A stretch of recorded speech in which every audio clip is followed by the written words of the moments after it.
I used to think Xavier was just the guy who always showed up when things got heavy in my life. He wasn't flashy, he wasn't loud, but he had this way of being steady, like a rock in the middle of a storm. We met in college, both of us juggling late-night assignments, crappy part-time jobs, and the kind of doubts that keep you awake even when you're bone-tired. Whenever my stress showed on my face, Xavier noticed. He'd hand me a coffee, sit down next to me, and remind me that it was okay to breathe. At first, it felt like simple friendship, a guy helping another guy through the grind. But the truth was, no one else cared the way he did. No one else remembered the little things, like how I hated black coffee but always drank it because it was cheap, or how I pulled at the sleeves of my sweater when I was anxious. Xavier saw me in ways no one else did. I didn't know it then, but every moment he offered his shoulder, Xavier was stitching himself into the fabric of my heart. One night after a brutal exam, I was sitting alone in the library, fighting the urge to break down. My world felt like it was collapsing under the weight of expectations. That's when Xavier appeared, sliding into the seat across from me with his signature, quiet smile. He didn't ask questions.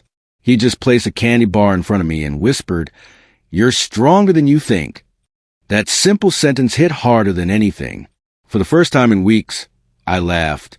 And then, before I could stop myself, I leaned over the table, pressing my forehead against his hand. He didn't move away. He just held still, his thumb brushing over my skin in the gentlest touch I'd ever known. It was such a small gesture, but it felt like the ground shifted, that maybe friendship wasn't the only thing building between us. As months turned into years, our connection only deepened. We weren't just study partners or roommates. We became constants in each other's lives.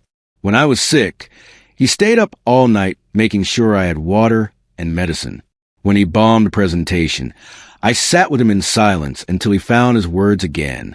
Somewhere between the long nights and quiet comforts, I realized I craved his presence in ways I couldn't explain. The thing about Xavier was that he never asked me to be anything other than myself. And that was terrifying, because the more he accepted me, the more I wanted to reach across that invisible line and hold him, kiss him, tell him that his presence was the safest place I'd ever known. I thought about it constantly. What would it feel like to turn his steady friendship into something more, something that might risk everything we had? The turning point came one rainy evening. We'd just gotten back to our apartment, both of us drenched from the downpour. Xavier handed me a towel, but instead of taking his own, he reached over and started drying my hair with it, his hands gentle, his eyes locked on mine. I froze, breath catching in my throat. "Why do you always take care of me like this?" I asked, the words spilling out before I could stop them. His hand, still for a moment, then slid down to cup the back of my neck. The warmth of his palm lingered there, electric, unshakable. He didn't answer right away. His silence felt heavy, charged, and my heart raced so hard I thought it would burst. In that pause, in that electric silence, I knew Xavier's hands had been saying what his mouth hadn't dared for years. I stepped closer, barely an inch between us, water still dripping from my hair onto his shirt. My voice cracked as I whispered, "Xavier, is there more?" His breath hitched, his gaze flickering between my lips and my eyes. Then he finally spoke, his words low but unshakable. "There's always been more." The world seemed to tilt, the air humming with the truth we'd both been burying. My knees felt weak, but my chest felt lighter than it ever had before. I realized in that instant, I wasn't just leaning on Xavier anymore. I was falling for him, and there was no going back. What I didn't know was that Xavier wasn't just about to admit his feelings. He was about to show me how much love had been waiting in his touch all along. After that night, nothing between Xavier and me was the same. The apartment we shared, the one that had always been ours as friends, now felt electric. Every glance, every touch, carried a weight neither of us could ignore. The smallest gestures became moments of intimacy, his hand brushing mine as we reached for the same book, a quiet nudge when I laughed at something silly, even our shoulders bumping in the hallway. I realized I had been waiting for this my entire life. The years of leaning on him, of relying on him, of feeling safe in his presence, all of it had led to this.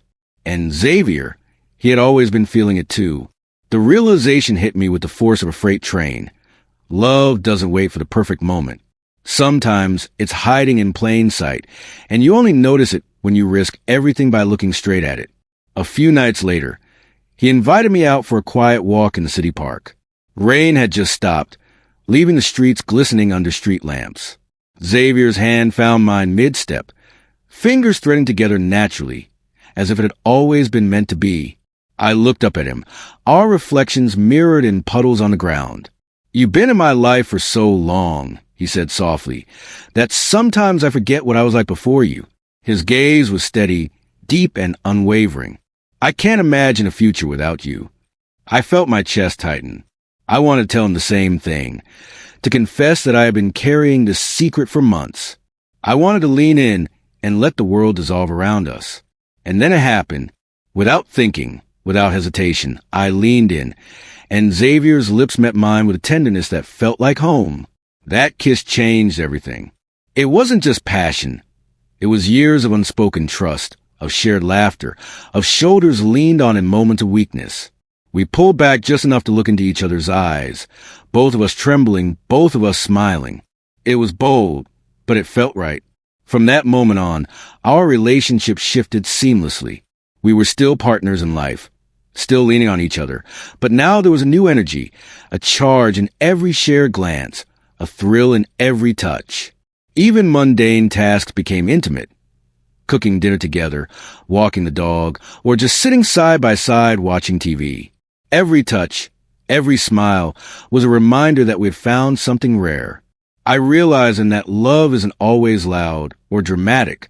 Sometimes it's quiet, patient, and powerful all at once. And Xavier had been showing me that for years. Months passed, and with each one, our connection grew deeper.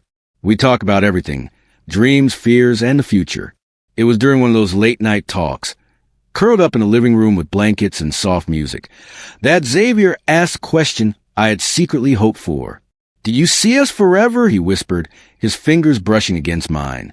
I swallowed hard, my heart pounding. "I do," I said, eyes locked on his. "I've wanted it for so long." Then he smiled that crooked, heartfelt smile and pulled a small velvet box from under the coffee table. "Then let's make it official. Will you marry me?" My hand shook as I took the ring. And in that moment, all the years of leaning on him, trusting him, and falling for him made perfect sense. I said yes, and the world felt complete. The engagement wasn't just a piece of jewelry or a date on a calendar. It was a symbol of everything we had survived and shared. The nights on the couch during tough times, the long drives across town, the silent support when one was faltered. Every shared mile had led to this. Now, as the wedding day approaches, I can't stop thinking about the journey. Xavier, who had always had my back, who had been my shoulder to lean on, who had quietly and persistently loved me even when I didn't know I needed it. He will soon be my husband, and I will finally get to show him that the love I've carried all these years is his, fully, completely, and without hesitation.